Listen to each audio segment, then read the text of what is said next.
Welcome to Art Ed Radio, the podcast for art teachers. This show is produced by the Art of Education University, and I'm your host, Tim Bogans.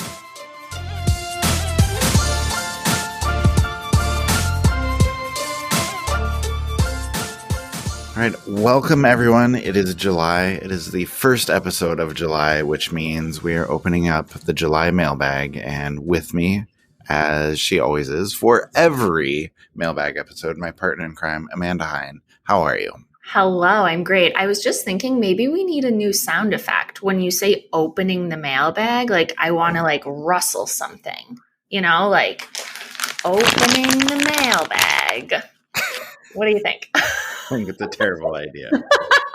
Also, I feel like that was like a crunchy snack bag I had, and I feel a mailbag is like canvas. Yeah, it's got to be much smoother than that. Okay, I'll work on it for next time. I feel like you're taking us into like FM radio territory, which I don't know if, soon we're going to have buzzers and sounds and like mailbag.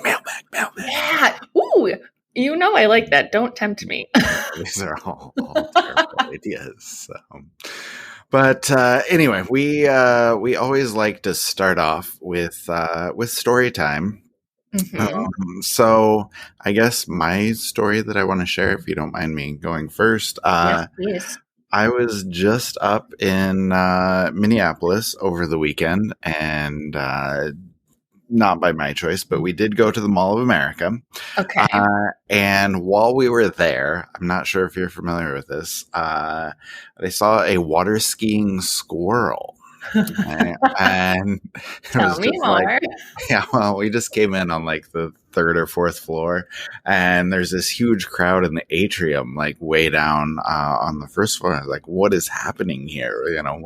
What are we all so excited about? I assumed it was going to be dumb, but I go and there's a giant like indoor pool in the middle of the atrium, and there's a guy with a remote control boat, and there is literally a squirrel on water skis like trailing the boat around the pool. Gosh. And so my kids were dying laughing at this. And then I had remembered I had seen this. I feel like it used to be on like Sports Center highlights way back when I was a kid. Okay. Like, I feel like this I assume it's not the same water ski squirrel 30 years later. Yeah. We don't know the squirrel's lifespan. Yeah. I don't. I'm unfamiliar. I can't imagine it's multiple decades. Plus, even if it was the same squirrel, it would be too geriatric for water skiing. So anyway, I was telling my kids about this, and then so I was kind of familiar with it. They thought it was great, and then my daughter got very worried that like the squirrel's not being treated well. Yeah. But then she watched for like 30 seconds, and she's like, "It looks like it's having fun. It loves the treats that it's getting, and so I think it's probably okay." And so. Anyway, we watched for like a minute or two and then went on to the rest of our day. But then we saw later that you could like get in line and get selfies with the water skiing squirrel. Did you do it? No, I didn't. Oh, Tim. But it was a very long line. Like I feel like we're going to be there. Yeah, I would wait for that. How long would you? I would wait 16 minutes. Oh, I was going to say like 3 minutes. Okay. There's where we differ. I have a very important follow-up question and a tangent story. Did the squirrel have a name? And do you know what it was? I feel like it did have a name. It did not stick in my memory, though. Okay. That's fine. I feel like it's probably just like Speedy or like. Yeah, probably. You know what? I'm going to look it up while you're telling whatever story. Well, okay. Have I told you, this just jogged a core memory for me. It's one of the greatest disappointments of my life. Have I told you about the taxidermied squirrels at the local funeral home?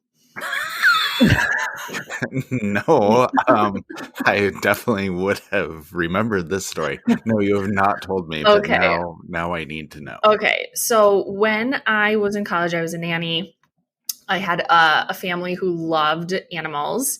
And one day the mom was like, hey, if you're looking for something to do, you might want to take them to like the squirrel circus. I was like, what? And it turns out there's a guy who owns a local funeral home, and he thought people needed something to do at a funeral, which, like, fair. Um, Maybe. and, Okay. and so in the basement of the funeral home, he built an entire circus of taxidermied animals, like doing stuff. Oh my God, this is like horrifying and fascinating I at the know. same I mean, time.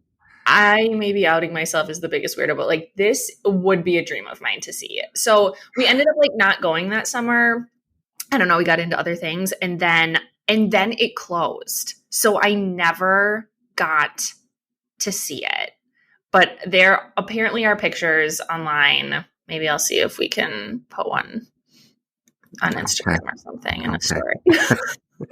We're gonna But screw people. We're gonna lose followers if we post that. are we? I don't know. So anyway, speaking of Instagram, we also quickly have to talk about your foray into Instagram. Can we do that before we jump into questions? We do. Let me just tell you though, in doing my research, the water skiing squirrel's name is Twiggy, and Twiggy? Twiggy, yes, Twiggy, and he is on TikTok. If anyone is interested. Excellent. Thank you. That's very important. Okay, but yes, Instagram. So I don't know what you want me to say. I have officially given up on Twitter. Mhm. It's been going downhill for a while, and then like shout out to the 3 art teachers still posting on there. Like I appreciate you, and I really enjoy your posts, but it's not enough to make me stick around. And Sure, so that's fair.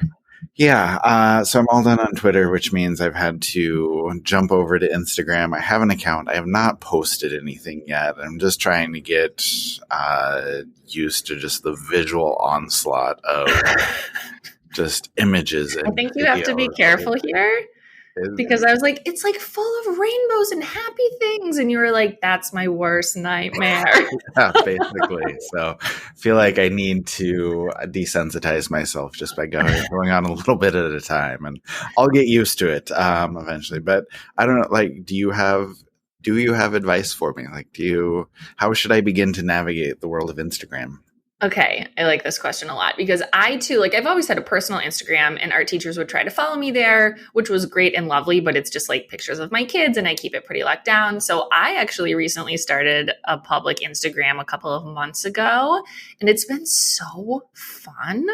Okay. I think you have to kind of figure out like what your shtick is, like what are you going to share with people? Like, what's your contribution, right? So I talk Mhm. about things related to art teaching and also like curious creative kids. So whether those are your own kids or kids in your classroom. So that's kind of what I've been doing and it's been really excellent. And then you just kind of have to be there. I mean, it's just like Twitter. You just have to check in and interact with people. But I feel like our listeners should weigh in on what you share there. Yeah, I would love to do I know, need like, to post? Yeah. like, what do you want to see from Tim? I feel like they want to see your sketchbook practice because, like, you have a very thriving sketchbook practice, but I don't know if you want to share that with people. Oh, I don't know. That's hard for me, but possibly. We'll see. Well, I will say we have a couple of good things going on Instagram on the AOEU page. So there's mini masterpieces coming up, which is a daily drawing challenge where you just need a sticky note. We have Katie Gray from How Great Thou Art and Kayla Kozlow at Ms. Kozlow's Art Room hosting for us. So that starts in July. I feel like that would be a natural time. A time for me to jump in and Time for you to jump in is this month. Yeah. I can create my own mini masterpieces. Yeah. Tempting. I'm We'll not see. committing. Keep an eye. Okay. You can follow Tim at Tim Bogats, all one word. Yeah. You can follow me at Amanda_Hein. And let's see if we can get Tim to check in on Instagram once a day. It would be my dream. Once a day. Oh my God. Yeah, once a day. That's so little. Okay. All right. 3 times a week. Can you hear the stress in my voice already? This is Not that you have to lot for post. I just want you to look at it. okay. All right. Okay. I'll do my best. Okay. We should probably open up the mailbag, huh? Okay. I'm not going to do the sound. Okay. Sounds good. Appreciate it. First question is an easy one and a fun one. This is from Jeff in Maryland. He emailed me. Just said, I would love to know, what are your favorite snacks to have on hand at your desk or in your classroom? I Snack. love I this know how much you love question. snacks, Amanda. So you're I do first, love right? snacks. Okay, this is an excellent question. So thank you, Jeff. Obviously, candy. I have a giant sweet tooth. So like dark chocolate or dark chocolate with caramel or dark chocolate with sea salt or like peanut M&Ms are great because I feel Hmm. like they give you protein. And they're candy. Or like the chocolate covered almonds from Trader Joe's, also a good idea. At my school, we actually had it once a month. A team would take over the lounge with snacks, and like these people went all out. There was like homemade guac, multiple mini crock pots. Like it's Wisconsin, so Hmm. there were like a lot of dips with Yeah. cheese, Yeah. um, custom cakes. And I'm talking Oh, like wow. custom cakes. It was incredible. I really missed that about my time in the classroom. So yeah, I'm all about the snacks. You have to have snacks at school. Yeah. But my desk drawer was, if I'm being completely honest, mostly filled with candy. What Yeah, about you? nothing wrong. Nothing wrong with that. I love having candy. I always had just a little spot on my desk with food. 'Cause I don't know. I had a lot of kids that need food in my Hmm. classroom, so I would just buy like cheap granola bars. Like bananas are super cheap, or like a big bag Yeah. of cuties, and then just open that up to everybody. Like if you need something to eat, like come get Yep. something to eat. So always did that. And that's always handy. I used to love to have like peanuts or almonds or trail mix or Yeah. whatever. Then I had one kid who had a super severe like peanut allergy and like couldn't have Yeah. An anything in his anaphylactic own. reaction will kind of Yeah. like shut down your.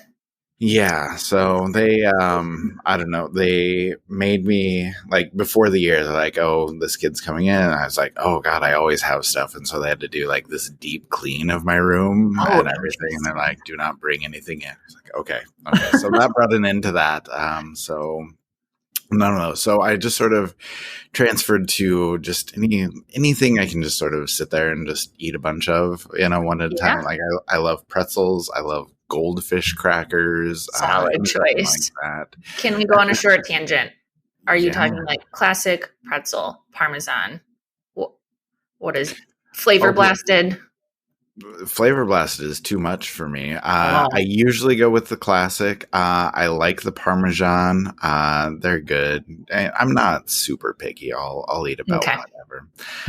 But I really like goldfish. Somehow I got into the habit. I think I was just chowing down one day, and then we had a fire drill, and I just brought the goldfish outside with me. So I was just eating, and then I was just sharing with kids as we're sitting there waiting to go back into the building, and it became very popular because some other classes are like wandering over to get some cracker, and so I always had like an extra bag for fire drills, and I so love it it. became part of it. Like shut off the lights, lock the door, grab the goldfish, That and is like a great reframe, right? yeah, Like, it's really oh, nice. this is Like annoying, but we get goldfish. right, it's snack time, and It's it snack made it a lot time. more fun. So I don't know. I'm sure a lot of schools have rules against feeding kids and Sure. doing whatever. But like, if I could make fire drills a little more fun, then I'm gonna do it. So 100%. I think that's important.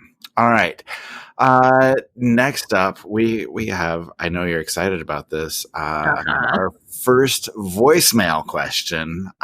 So we're gonna go ahead and play that right now. Hey, Tim and Amanda. This is Chelsea from South Central Indiana. So, how do you avoid the prevailing Sunday scaries feeling that the month of July or August can have? I'm already seeing back to school supply displays popping up in stores. All right, Amanda, do you want to take that? Yes, please. First of all, thank you for sending a voicemail. I've been waiting for this day very patiently. So please be inspired by Chelsea to send us your own voicemail. Okay. So, first of all, this is very relatable to me. I have had to talk myself down from the Sunday scaries a lot in the past. And then you like take that feeling and you apply it to an entire month, and it can be obviously Hmm. incredibly overwhelming. So, I have two pieces of advice. My first piece of advice is you are in control of how you react to that. So, you could say, like, oh, back to school stuff is up. That's great. I bet some people are getting their classroom ready right now. I am going to continue to like relax / ignore / live my best summer life, right? Right. And Like I don't care I is an don't. appropriate reaction Yeah, to that. totally. Like, Yeah. and I know, like, I have a plan. I'm going to jump back into things on August 12th or whatever, right? Whenever you've decided to do that. Mhm. It's just like when they put the winter holiday decor out the day after Halloween. I Yes. can think that's ridiculous. I can get annoyed, or I can just choose to be happy for the psychopaths who are doing that. Like, it's either way. um, okay. Some of my favorite people are those people, so I'm not, please don't take that the wrong way. I am joking. Okay, so the other piece of advice is something sort of related that I heard from one of my favorite accounts, which is the LA Minimalist. And she talks about minimalism, but also sort of like mental minimalism. Mhm. And that is the rules are fake, right? Just because you think you should be doing something doesn't make it true. Just because the school supplies are out doesn't mean you have to engage with them. Just have a plan, stick to your plan, and remind yourself of your plan the next time you're confronted with those giant crayons at Target. Yeah. Okay. Random story. I tried to get those giant crayons for my classroom, where they had like Mm-hmm. giant colored pencils. I was like, these would be amazing decorations. And I followed up with the manager, and like we had a whole plan, and then they just ghosted me, and I never got supplies. That's so sad. And it was tragic. But to answer the question, like we talked about last month in the mailbag, like enjoy your break. Please Yeah. take a break for the summer and let that break continue. And however you need to do that, that's fine. And just like in the interest of full disclosure, like we're recording this, it's the very end of June. And, I was just at my wife's school last night helping her set up her classroom because Uh-huh. that's how she is able to relax. She gets it all done, gets it out of the way, and then she can go back to taking her break. And so, Yep. I know everybody's brain works differently and everybody understands, what they need to do. And so I guess for me, my best advice is just sort of, reframing it. Like if those Sunday scaries creep in, change your thinking, reframe your thinking, and instead of worrying about school, just start thinking about all the great things that you're going to be doing in the next few days that have nothing to do with school. Mm-hmm. Just all of the things that you're enjoying about summer, focus on those instead, and just send your brain in that direction. I think it'll be incredibly helpful. So, I all agree. right. Next question, Amanda. This is from Taylor, and it's kind of a long one. She's got a lot to say, but I think it's a very good question. She says, "Hi, I'm a newer listener to the podcast, a recent college graduate. I'm about to enter my first year of teaching. Within the last few weeks, I've started an interview for positions, which have been a whirlwind of emotions. I'm so excited to finally have my own classroom and interact with my future students every day.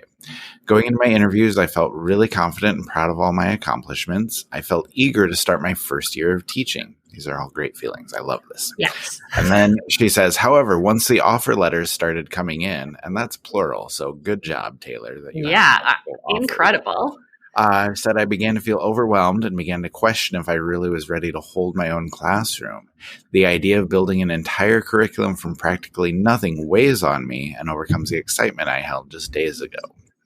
I know I have resources from my cooperating teachers, lessons planned I've created in university to fall back on, but the idea of needing something to teach every day for multiple classes is terrifying to me. So, my question for you, what is the best way for art teachers to build a curriculum for their first year? Where do I even start? Okay, this is a great question. First of all, yes, kudos to you for getting multiple offer letters. That's incredible. This question really resonated with me because this is like a core memory in my life. I remember it was my first day of school at the ripe age of 22. Like, who lets 22-year-olds teach, right? And I remember thinking, like, I'm a literal baby. Like, why are people trusting me with their kids, right? So anyway, the first class comes to the door, the teacher leaves, and I just stand there. Like I just stand there waiting for somebody to do something until I remember, like, I am the teacher. Like I'm in charge now. So first of all, I just want to say your feelings are 100% normal, 100% valid. I don't know a new teacher who isn't worried about this, right? I think it shows that you're going to be a great teacher because you want to do such a good job and are thinking so deeply about creating a curriculum that will resonate with your students. So, Yeah. Tim, do you want to take I was it gonna, from here yeah, a bit? I appreciate you letting me jump in because I feel like you have more to say. I But do. just coming to seeing you, I was like, I don't know if that's it. But well, first, Taylor, let me recommend a fantastic podcast we recorded last year sometime. Yeah. It's literally called "What Do Brand New Teachers Need to Know About Curriculum?" And so we have like an hour's worth of my thoughts there. But I would just sort of echo what you said, Amanda, where like you're in charge. And so you get to choose what you're going to be teaching. Like there may be a little plan laid out for you. You may have a curriculum set for you by your district. But, you know, once you get hired, you can ask about that and you can see what resources they have too. But just put together things that you think are going to be enjoyable, you know, for you to teach and for your kids to learn as well. And some people just start with the basic building blocks. Like we're going to start with contour drawing and then we're going to build up to cross contour and then we'll add shading and, you know, just structure things like that. Other people love to be like, what is the most fun? Can I break out clay or model magic right away to get my kids excited about things? And, you know, like I said, it's really up to you. Like if you're in charge, just figure out what you're going to want to do. And I guess one just quick hack. I know Taylor said something about, you know, teaching all these different classes and all different things. Like you don't necessarily have to teach different things for every grade level, especially in your first year. If you're bringing in new lessons that these kids haven't done before, you know, third grade and fourth grade and fifth grade can all do the same lesson, and that can save you a lot of sanity. So anyway, those are my quick thoughts. We'll link to that podcast if you want more in-depth thoughts from Janet, Taylor, and me. So, Amanda, what else did you want to say, though? Yeah, I was going to say that too. You can always plan essentially half the lessons this year and half next year, right? If third, fourth, and fifth all do the same lesson, then the next year maybe you keep that lesson for fourth grade and develop something new, right, for fifth grade. So that's a great hack. I also want to say, like, don't be afraid to ask for help, right? Like as a new teacher, you probably are paired with a mentor teacher. There are other art teachers in your district, probably not at your school, but like ask them for help. What are their best lessons? How do they structure their year? So you can start to get some concrete examples of what that could look like. And like Tim mentioned, there are infinitely more resources available to you than when either Tim or I started teaching. So in addition to that podcast, we have a first year art teacher landing page with resources curated for first year teachers, which we will also link in the show notes. It's not specific to curriculum, but I think it's a great point to help you feel more confident and less alone. We also have tons of curriculum resources spread throughout our offerings. So there are lots of free articles, other podcasts. We have professional development available through Pro Learning, including my #1 pack for anyone wanting to learn more about curriculum called The Building Blocks of Effective Curriculum. We also have a curriculum, right? So it's such a good one. Our curriculum and professional learning are often paid for by districts more often than not. So you can ask about that, ask your new administrator if that's something that they could provide for you. And finally, I would not recommend this for brand new teachers, but for anyone else wondering about curriculum, there is also a Designing Your Art Curriculum graduate level course if you want a super deep dive and really want to get into writing your own. But all that said, I would start on week 1, like figure out what are you going to do the first week of class. That will help you just maybe take the edge off of that anxiety because you have something that you want to do for that first week. And then I personally like to use a matrix system. So I taught elementary as well. When I was planning my curriculum, I would write, kindergarten, first, second, third, fourth, all the way down the left-hand side, and then all the months at the top. And then I'd start filling in with big ideas that I wanted to cover at each grade level each month. And those came from national standards, state standards, elements and principles. And then I was really passionate about sort of cross-curricular planning. So I would ask the teachers, what are they learning in science, language arts, math? And then sort of once I had the concepts, then I could plan out the projects at a more granular level. So that's also something you might want to experiment with. But my biggest piece of advice is to have a loose plan, ask for help, and remain flexible. Like, chances are you're not going to stick to the plan that you made at the beginning of the year, or maybe you don't even want to plan the whole thing out, right? Do quarter one and see how it goes. And then you can build from there. Yeah, I think that's perfect. I think the easiest way to sort of put your mind at ease is to just come up with a big picture thing, whether it is quarter one or whether that's month by month, and just get some general ideas of what you want to teach. And then as you go along, you can just dive into the specifics, and maybe you're only a week ahead of the kids. Like, that's how it was for my entire first year. That's okay. Like, Right. you'll get through it. You'll figure out what works, and you'll slowly, come into your own as a teacher and figure out what you want to teach. And, one thing that Jen and I talked about in that podcast I recommended is, curriculum is not a one and done thing. It's something that's built over years. So don't feel like you have to have it all put together right away. Just as long as you have enough to keep the kids entertained and keep them learning, then you'll be just fine. All right. Can I read our next question? You do. This comes from Courtney in California, which is great alliteration. So this is about high school ceramics and sculpture. So it says, for finishing their work, I have my students glaze 2 of their projects and then use acrylic paint for the last ceramic project of the school year. However, sometimes I have 3 to 4 students who do not like how their glazed projects turn out, or they don't want to take their projects home. I get all sorts of excuses. I feel like this is wasting supplies, the clay, the glaze, my time getting their work fired.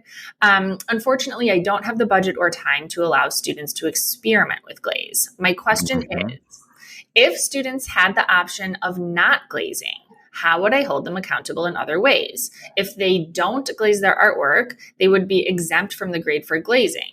But I feel like some students would take advantage of that option because they don't want to put in the extra work of completing the glazing process. But at the same time, I don't want to waste art supplies, especially since glaze is so expensive. Love the podcast and the effort you put in for us art teachers. Thanks. So as the one person here, Tim, who has taught high school ceramics, I'm going to throw this to you first.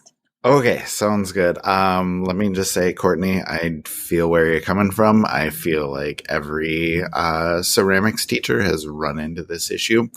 And I don't know, this might be a controversial opinion, but my take would be, don't make them glaze it.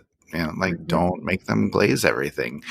And, I understand all of the issues and the consequences that come along with that. But, I don't think it's necessary for them, especially if they don't want to do it or don't feel like they, need to do it. If it's going to be a waste, don't make them do it. So, I always have kids glaze one piece.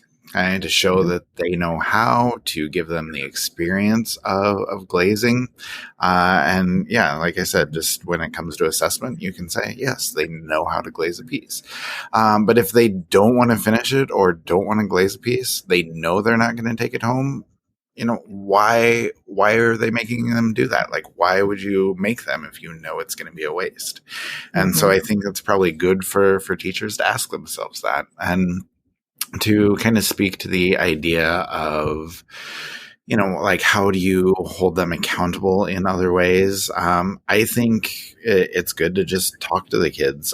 We have a great podcast coming next week about assessment and how conversations are assessment and, how all of these conversations can foster more creativity. But short answer, just like a one-to-one conference is really worthwhile. If you can just sit down and talk to kids about what they're creating, what they're thinking, what their plans are, or, whatever other assessment you have, but just, talk about the piece with them.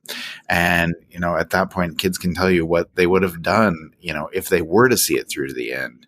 And then they can do that or they cannot do that. It's really up to them. But as long as they're thinking through the process, I don't know that they necessarily need to waste the materials if it's not going to be a finished piece. And so I would usually just grade it as if the greenware were the finished product. Mm-hmm.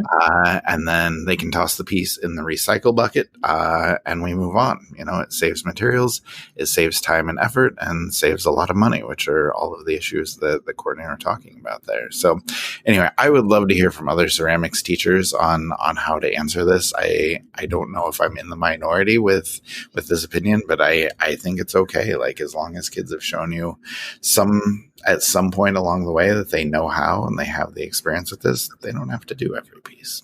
Mm-hmm. Yeah, I would just expand on that just a little bit and say, like, think about your assessment, right? Like, could they show you that they understand glazing in other ways besides glazing an entire finished piece? So, like, could they help create test tiles that you have to create anyway and reflect on that experience? Could they create some sort of other project about the glazing process, like a paper or a podcast or an infographic? Or could you broaden your assessment to include like surface finishes, right? And then have them experiment with other techniques that interest them. We have a really good article in the archives called Forget Glazing, 15 Other Innovative Ways to Add Color to Clay, which obviously has over a dozen other ways that they might finish a piece. And then just like what Tim was talking about, like have them do one and like maybe that one isn't even big, right? Like you could also play with scale if cost is a factor. Can they create a small sculpture that they glaze or an elaborate pinch pot or something? So they're not using a ton of materials, but they're still getting the experience. So I think you have some options there. Yeah, very true. All right. We have a few different questions that have come in over Instagram. And this first one is from Life Imitating Arts. And the question is, what can I do over the summer to set myself up for success with classroom management? Ooh, now we just talked about the Sunday Scaries. I feel like this question might mirror something. So, hey, you're in charge. If you want to fast forward through this question, if you're not, put your fingers in your ears and la, la, la. But for those of you who, like Tim's wife or like me, were in your classroom a lot over the summer because that made you feel calmer, I do have some ideas for you. So I think the first thing is to reflect on your classroom rules, processes, and procedures from last year and just sort of think about what went well, what went well and what didn't, and what do you wish you did differently. And I always really like to think about proactive classroom management, right? So like, what can you do right at the beginning of the year to mitigate issues? What can you do to stop misbehaviors before they start? So for me, that always started with my routines and procedures. For me, that was number one. They have to be explicitly clear. They have to be practiced. You can think about how you might teach those to the kids in the fall, how and where they'll be posted to your room. If non-readers or non-English speakers can understand them, right? So maybe one thing you could do this summer is add visuals to anything that you have posted to help increase understanding. And you have to figure out what you're going to do if they are not followed. So my best advice is to make a really funny, engaging video. That would be a great thing to do over the summer that you can just play for every class, because that way everybody gets the exact same information and the exact same expectations. You don't have to worry about like, oh, did I say that in this class, or did I miss that part, or did I run out of time? And you don't have to go insane repeating yourself over and over and over, right? The first week of school or the first couple weeks of school can be really taxing as a teacher because you are working to set those expectations. But if you put some of that in a pre-recorded form, then that saves you a lot of energy for other things during that first week. You could also look into some professional development to complete over the summer. So I have two suggestions for topics, broad topics on that. One is to learn more about behavior as communication. This was a real light bulb moment for me to figure out why kids are acting the way they are. So we have a great pro pack called Behavior Management at the Elementary Level, where Shannon Loffer walks you through that. And then also de-escalation strategies. It's no secret that, the last couple of years, kids have been more dysregulated. Teachers have been more dysregulated, right? We don't show that the same way as kids do. But we have another great pro pack called De-escalation Strategies for Challenging Behaviors if you're a pro member. But even if you're not, I would just, simply Google those two sort of of ideas and see what you can learn about them. We also have, if you're interested, a course, Managing the Art Room, where you actually develop a complete classroom management action plan for immediate implementation in the art room. Now, that is not available this summer. I believe the next time that is running is in September. But if you're really passionate about classroom management, that would be a great place for you to look as well. Yeah, I'll just echo with those resources. If you look up Christine Cusack or Chris Cusack on the Art of Ed, and I've learned so much from her over the past few years. She's been on the podcast. I believe she's done ProPack. She's been at the Now conference.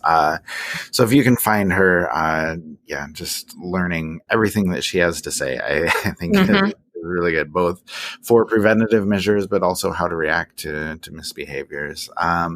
But yeah, and I don't know, I agree with you, Amanda, on the idea of just routines and procedures. I think that's vitally important. If you have those down, it's going to prevent so many issues. And so thinking through those during the summer, figure out what's going to be important for you. And I don't know, for me, what always worked is just to kind of be stubborn about routines and procedures, like be kind of hard-headed and teach and reteach it until they get actually wait. If you say I'm going to wait till it's quiet, you have to wait until every kid is quiet. It doesn't work if 3 kids are still talking and you continue. And you go on. And just follow through with what you say. And that's going to be, a big help. And Amanda, I know you said don't go insane repeating yourself over and over, but that is exactly what works for me. Well, I meant the initial time, right? Yes, you do have to repeat yourself 1,000 times. Right. And I'm just as an example, if my kids are not cleaning brushes correctly, we will go through the entire speech on how to clean brushes correctly the next day. Yes. And if it's still there, and I think I got to 11 days in a row once. And it's just do you think I want to be doing this over and over? No, I want to give you all time to paint, but you can't figure out how to clean brushes. So we got to do this again. Yeah. And, it's not super fun, but, it's something that I think is important to me to, just make sure that those routines are in place and that those procedures are being followed. And I guess I would just say, as you're thinking through these things, figure out what works for you, what is going to be important to you. And, as you process all of that and as you decide what's going to be most important to you, then you figure out how are you going to teach those routines? How are you going to teach those procedures? How are you going to make sure that those things are followed? And like you said, focus on preventative measures, because I think that's incredibly helpful. Yeah. And I would say, the advice for right now for the summer is just to think through all of that, make a plan, and figure out how you're going to be able to implement that once school rolls around. Yeah, definitely. All right. Next, we have from Instagram at DBJara, maybe. How do you motivate students who are dumped into your art classes? Ooh, okay. So my shorter answer is I don't know. Because don't you have a whole ProPack about this? I do. That you made?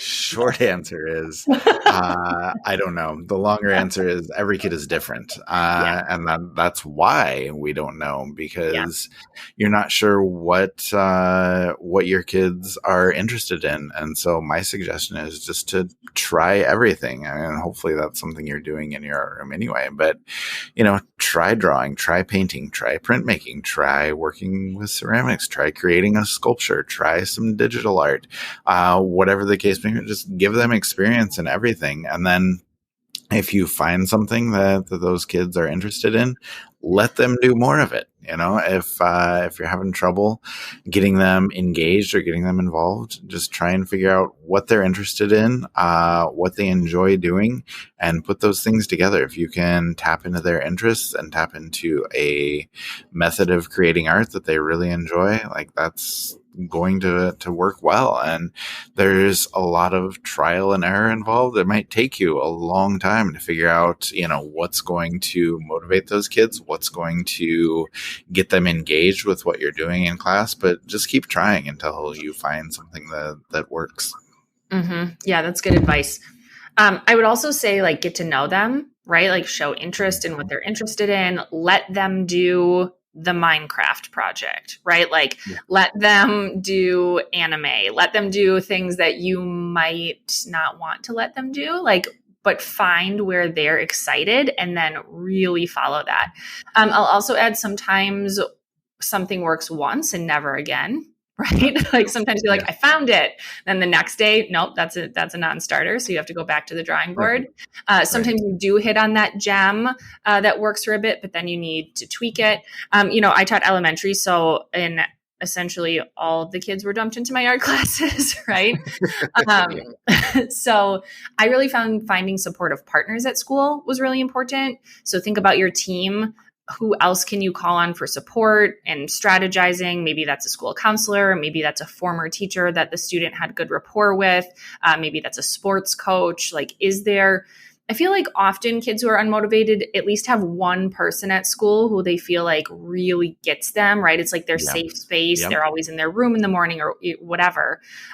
If you partner, like find that person and have them be your ally, that may give you some ideas too. And then make sure you're allowing for student voice and choice, like we just talked about. Sometimes it can be overwhelming for those kids to come up with ideas, though, if they're unmotivated to do art, they may be unmotivated to think of ideas. So maybe providing them with two choices, right? Like two things you think they might be interested that are both acceptable to you, a la the love and logic method, right? And let them choose between that. Maybe you provide them with a menu. There's lots of different strategies, but I think the overall idea of experimentation is a good one for those kiddos. Yeah, I'd say that's great advice. Talking to other teachers, talking to coaches, a lot of times that is the avenue to kind of get through. So yeah, I'm glad that you brought that up. Mm-hmm. All right. I think this is our last mailbag question.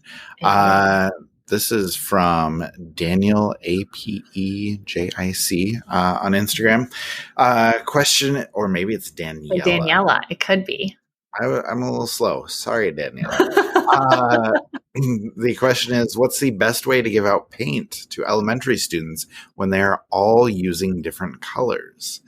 All right. I will just say that I don't think I ever figured out a good system for this in my 2 years as a traveling elementary art teacher.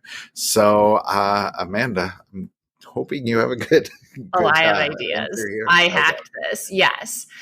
So I'm going to assume this question is referring to tempera paint. So I'm going to run through it and then I'm going to give some alternatives for different kinds of paint at the end. Okay, cool. So my first biggest rule is do not let them get out of their seats to get paint. Like having kids out of their seats to come get their colors, I'm doing air quotes here, at the elementary level is a nightmare, full stop. So instead you are going to bring the colors to them. So I loved egg cartons for this. So you want to ask for donations of styrofoam or plastic egg cartons. Then you are going to fill the cartons up with the colors you want the kids to have access to. You're going to close the lids, you're going to stack them up, and you are going to put them in a giant airtight Tupperware container, giant plastic garbage bag, in a low tray, whatever you have, you're going to cover them. And then as the paint runs out over the course of the project, you can just fill it back up. I have kept egg cartons full of paint for weeks without issues with this method. Does one of them get too messy to use occasionally? Sure, right? Like then you just wash it out. But in my room, how I ran it is I had two kids share one egg carton of paint and then a separate paper plate or plastic palette for mixing. So the kids had access to all the colors. The carton was sort of like the repository of paint, right? But then any mixing happened on this additional palette that they had. Mm-hmm. And this is really great because you can give out 12 colors if you want to, or you can cut the egg cartons into smaller sections and give out 6 colors or 4 colors. Just going to ask about that. Yes. Yes, if you need a limited palette. Obviously, this method takes scaffolding, right? Like the kids have to know how to mix colors. They have to know how to properly wash their brushes between dipping to the different, wells of the egg carton. But once the kids are trained with this method, it is great. And so I would start with kindergarten, no egg cartons, just paper plate, right? Like paper plate limited palette until we understood how to wash brushes. And then I would scaffold up from there. And then really briefly, this also carries over to other types of paint. So I still give the kids all the colors they need right at their tables. Like with watercolor and tempera cakes, I gave them the entire pan once I was confident they could wash their brushes, right?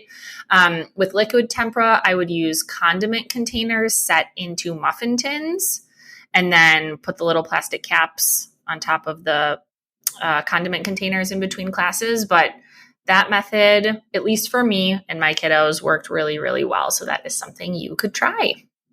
Oh, awesome advice. I appreciate hearing all of that. So it makes it sound like you had things in order. And I don't know, I'm envisioning like 6-year-olds walking across the room with like a tray of paint and just like, what a nightmare that is. What a nightmare. Right. Yes. To be clear, you pass the egg cartons out. Right. That is a teacher job, at least until they get to, second grade.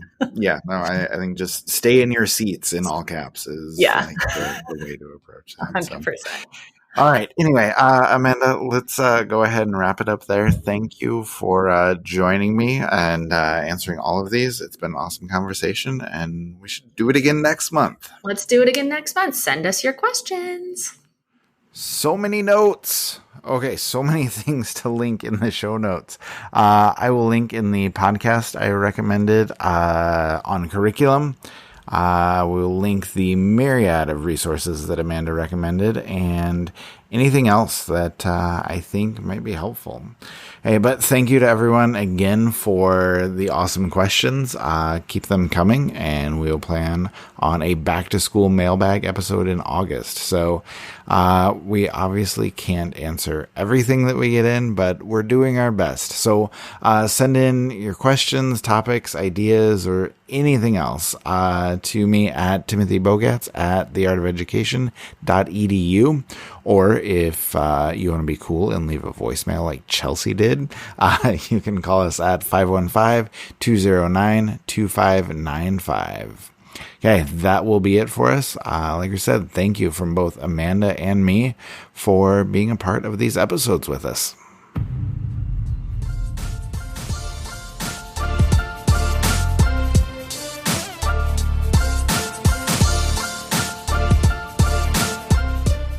Art Ed Radio is produced by the Art of Education University with audio engineering from Michael Crocker.